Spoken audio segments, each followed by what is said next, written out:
Hey guys, it's Kathy, and once again, we're going to talk a little bit more about homeschooling. After I shared how simple it was for us to transition from public school to homeschool, I got a lot of questions about curriculum, and people wanted me to share curriculum with you guys. Now, this is a complete personal choice, so what you decide to teach your child is completely up to you, but I'm going to share what curriculum that we use, and then maybe you can go from there and make some choices on your own. All right, so like I mentioned in our previous video, we live in the state of Florida, so a lot of the information I will be sharing will be based on Florida. But again, I'm sure other states are pretty comparable, and you can kind of take this as ground information and then go from here. So we decided to use the Florida Virtual School curriculum for our homeschool curriculum last year. So let me tell you a little bit about that. There's two different programs within FLVS. They have FLVS full-time, and then they have FLVS flex. As a homeschool student, we do the flex program. So quickly about the full-time, what full-time is, it's basically public school taught at home. That's it. They are still held to the same standard as far as attendance and testing and all of that stuff. So if you want to do homeschool, if your whole purpose of doing homeschool was because you did not like your state curriculum, or you don't want to adhere to the testing and stuff, then this would not be for you. Full-time would not be for you. So we chose Flex as a registered homeschool student.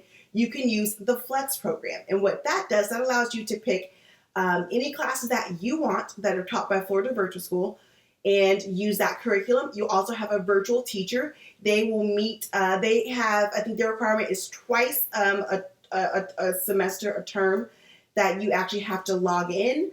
Other than that, you can teach your child the same way the way you would do if you weren't using this curriculum, if you were just using your own curriculum. You teach your child, you walk through it. But what I did like about it is that if you had any questions, you had a teacher that you can go to. Or sometimes your child just isn't quite grasping something that you're teaching, and then you're able to set up a study time or a tutoring time with this teacher, and then they can kind of explain it to them another way. So sometimes hearing it from someone else, that is helpful for your child. Also, I did enjoy the fact that we were able to log into class times. That way, Kennedy was getting interaction with other kids and seeing other kids. So like I said, we did Flex for her curriculum. We did her Core 4 as well as Spanish, because when she was in kindergarten, her school automatically taught Spanish from kindergarten as an elective. So I wanted to continue that and have her continue to take Spanish.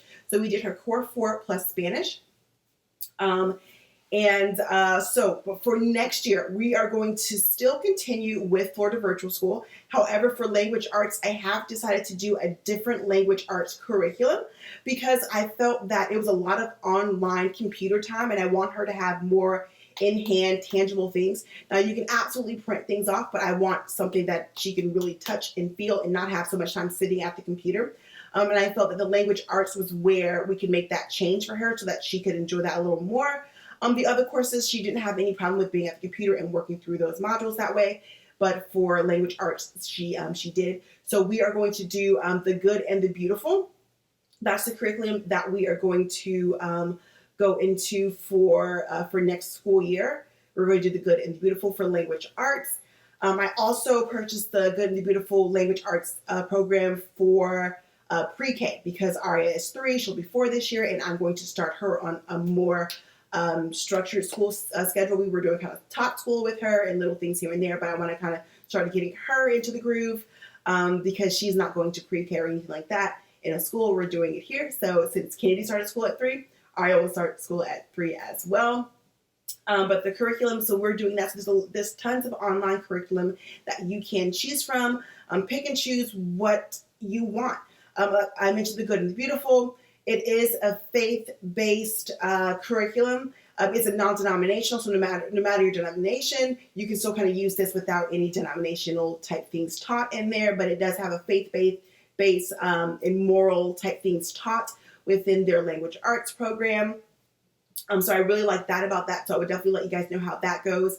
But again, your school system, guys, right now, there's so many different things that you can pick for a curriculum. You can even just create it yourself. You can just go online, even Pinterest.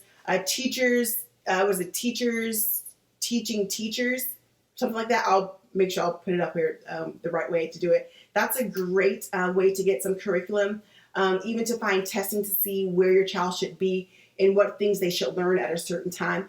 But it's up to you. Do whatever works best for your child. If your child is good with being on a computer, find a computer program. If your child is better with hands-on, do a hands-on program.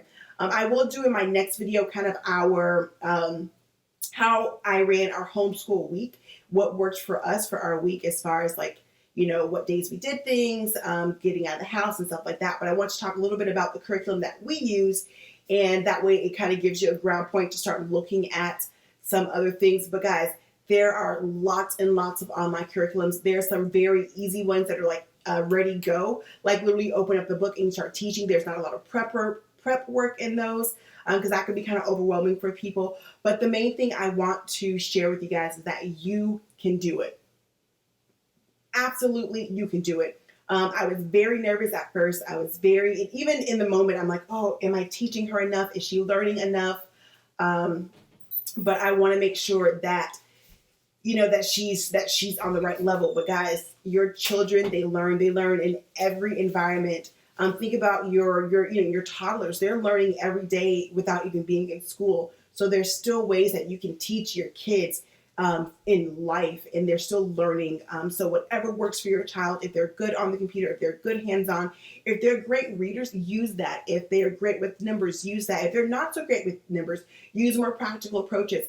But there are some amazing things out there. But again, it's all based on what works for you and your family and your child especially. So thank you guys so much for watching, and I will do more homeschooling videos. If you guys like this, let me know any questions that you have, and hopefully this was able to answer some for you.